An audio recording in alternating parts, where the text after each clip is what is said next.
Okay everyone, in this video I'm just going to quickly go over how the blood flows through the heart.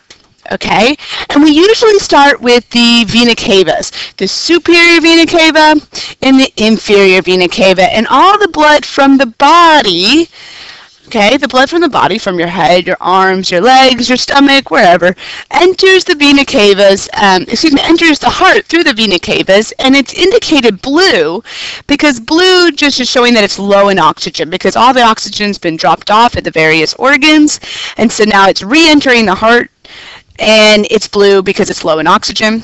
The first chamber of the heart that it enters is the right atrium. Okay, and from the right atrium, it passes through this tricuspid valve into the right ventricle. Okay, now your tricuspid valve is the first of two AV valves, atrium ventricle valve, right? And so when it goes from the right atrium to the right ventricle, it passes through the tricuspid valve, and now all that blood's in the ventricle. Okay, and then it leaves the right ventricle and actually leaves the entire heart and goes to the lungs. The purpose of it going to the lungs is to pick up some oxygen, right? To turn from blue blood to red blood. Now remember, your ventricles are discharging chambers. So when the blood leaves the ventricle, I mean, it is like shoved out of the heart. I mean, super strong heart muscles push that blood out of the heart. And it passes through another valve. This is a semilunar valve. It's the pulmonary semilunar valve, okay? Now, one other thing I want you to notice is that when the blood leaves the right ventricle and heads towards the lungs, it's flowing through the pulmonary artery. This is the only artery in your body that is low in oxygen. This is the only artery in your body that's blue. Okay, so now blood left the heart, traveled to the lungs. It's going to pass through the lungs and collect some oxygen and turn from blue blood to red blood. Now it's going to be a rich red blood full of oxygen ready to go to the rest of the body. But before it goes to the rest of the body, it's got to come back to the heart to get a little bit of oomph. And so it re-enters the heart through these four pulmonary veins. You see these four pulmonary veins all drain into the left atrium. Okay, now notice the pulmonary veins. This is the only vein in your body that is red, that is rich in oxygen. Okay, all the other veins in your body are low in oxygen, but the pulmonary veins are the exception to the rules.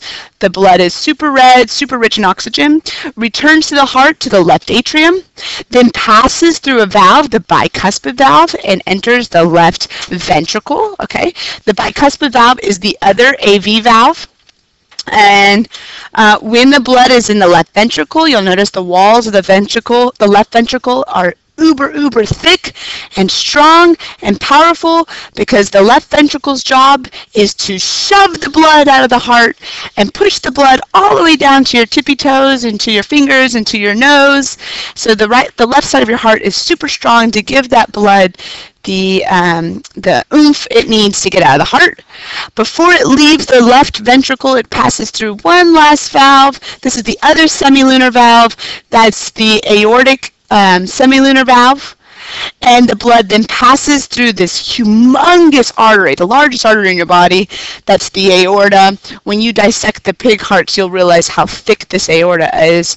And the blood travels through the body, drops off the oxygen, and then ultimately returns to the heart and starts all over again. Re-enters the heart through the vena cavas and through the right atrium, to the right ventricle, to the lungs, to the left atrium, left ventricle.